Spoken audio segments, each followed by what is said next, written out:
अस्सलाम वालेकुम नाजरीन। शाहीन अफरीदी और 3 पाकिस्तानी खिलाड़ी जो बांग्लादेश के खिलाफ दूसरा टेस्ट नहीं खेल सकते।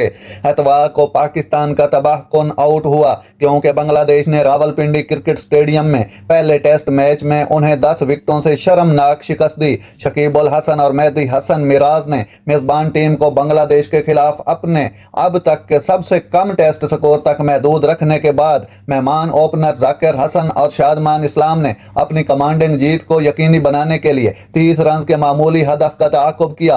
लिहाजा दूसरा टेस्ट पाकिस्तान के लिए करो या मरो का टाकरा होगा। शान मसूद और शरीक अपनी प्लेइंग 11 में कई तब्दीलियां कर सकते हैं। तो आइए तजज़िया करते हैं और देखते हैं कि कौन से खिलाड़ी दूसरे टेस्ट से महरूम हो सकते हैं।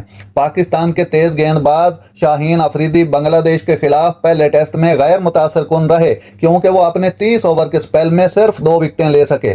टेस्ट मैच में मेजबान टीम की गैर मामूली शिकस्त के पीछे उनकी जबरदस्त आउटिंग एक बुनियादी वजह थी जिसमें वो 10 विकेटों से हार गए। लिहाजा अगर शाहीन को आराम दिया जाता है तो मीर हमजा को खेलने का मौका मिल सकता है क्योंकि वो बांग्लादेश ए के खिलाफ पाकिस्तान शाहीन के 4 रोजा मैच में मुतासर कुन थे। नाजरीन, ऐसी बर वक्त खबरें सुनने के लिए मेरे चैनल को सब्सक्राइब कर लें। अल्लाह हाफिज।